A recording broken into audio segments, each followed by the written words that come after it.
A gente começou na pandemia, mas não estava crescendo. E aí, em junho de 2020, quando a gente faz essa mudança, quando a gente cria essa série, a gente saiu de 40 mil para 70 mil inscritos em 2 meses. Então, quase o dobro em 2 meses. No ano seguinte, a gente já estava com 1 milhão. O que aconteceu nesse processo? Qual foi o crescimento? O que justifica? Por muito tempo, a gente achou que era sorte, que era só uma série de coincidências. Mas, com o trabalho que está sendo feito hoje, a gente está prestes a bater 2 milhões. Então, não é uma coincidência da pandemia. Mas a gente se sente assim, entendeu? Sim. Eu me questionei muito, assim, o que vai ser quando a pandemia acabar? O que a gente vai fazer? Então, essa pergunta, quando a gente se une numa equipe, isso é muito importante falar, porque se eu estivesse sozinho, provavelmente o Holocene não estaria aqui. Porque a gente se une, a gente faz planejamento. E o que significa fazer planejamento? Parece óbvio, coach, falar isso, mas é o quê? É você montar uma estratégia e seguir ela. Se você monta uma estratégia, mas você fica mudando toda hora, você não sabe se ela funcionou ou se ela deu errado. Então a gente tem que estabelecer uma estratégia, falar, nós vamos fazer esse tipo de conteúdo durante 3, 6 meses, chegar no final de 6 meses, quais são os indicadores que vão dizer se a gente deu certo ou não. Definir isso previamente. Vocês criaram um método para a produção e avaliação dos resultados. É um método, né, que a gente cria. Aí sim, passou 6 meses, você avalia se aquilo faz sentido. A gente sempre tem esse timing, 6 meses. Tanto que de 6 em 6 meses a gente faz uma revisão da estratégia.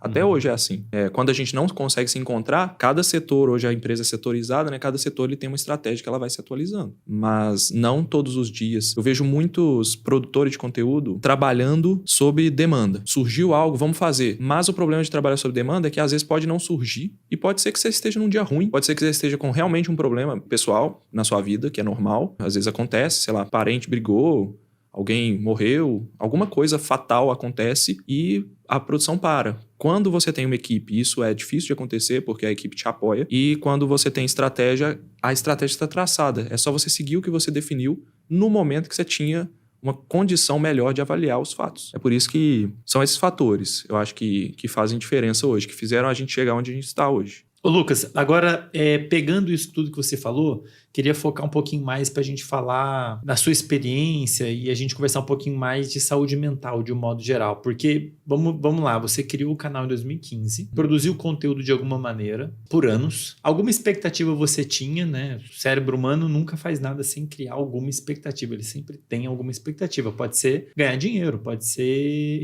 ajudar pessoas, pode ser melhorar a divulgação científica no país, enfim, 1 milhão, ou tudo isso, né? Podem ser muitas coisas. E aí em 2020, né? 2019, 2020, teve toda essa mudança, reestruturação, aí Passe entrou no time e você mudou, o método mudou, talvez suas expectativas tenham mudado. A minha pergunta é a seguinte, em relação a o quanto que você sofreu, vou usar essa palavra sofreu, no sentido de você talvez tenha experimentado as seguintes emoções em excesso. Estresse e ansiedade. Sim. Então assim, quanto que você sofreu com estresse e ansiedade ao longo desse processo? Porque um grande desafio de qualquer produtor de conteúdo, quem está ouvindo aí e começou a produzir conteúdo ou vai começar a produzir conteúdo, se vai começar é bom saber, que é comum um produtor de conteúdo ter problema em lidar com isso tudo, em lidar com a autocobrança de produzir conteúdo, como você comentou, é importante ter. Aliás, todo mundo no digital coloca isso e eu, com a minha humilde experiência, eu diria que realmente faz sentido. É importante ter alguma constância, quanto depende da plataforma, né? Se é YouTube, se é Instagram, enfim. Agora existe uma cobrança de produzir conteúdo, uma constância. Tem a questão da exposição social, que é um elemento muito importante. O fato de você se expor socialmente sempre é um fator estressante para humanos, de um modo geral. É natural gerar estresse, né? Então, tá se expondo socialmente, tem uma cobrança de produzir conteúdo.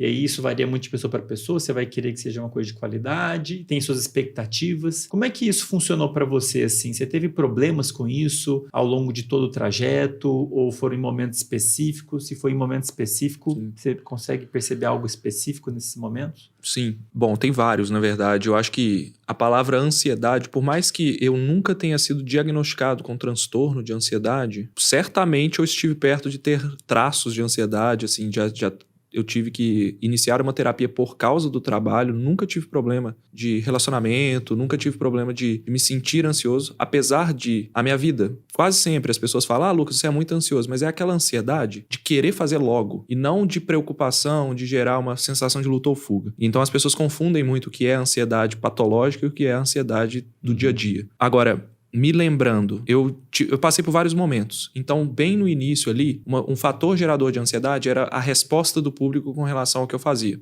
Então, eu me preocupava muito com isso. Ainda em 2020, eu cresci muito criticando grandes desinformadores. Então, grandes jornalistas que estavam fazendo desinformação e tudo. E essas pessoas têm um público muito apaixonado. Pessoas que seguem... Fãs. E a gente falando de ciência, né? Então, muitas vezes, as críticas eram pesadas e já recebi ameaças também. Pessoas que pesquisaram a minha vida passada, fizeram ameaças de... Por exemplo, pessoas pesquisaram onde que eu estudei no colégio, fizeram associações, descobriram qual era o meu endereço e... Porque eu tenho familiares que têm o mesmo nome que eu, então é fácil de você encontrar coisas, por exemplo, onde que minha família trabalha, porque a gente teve que mudar até isso. Esse tipo de exposição me gerava muita ansiedade, principalmente quando a gente fazia críticas fortes a grandes desinformadores.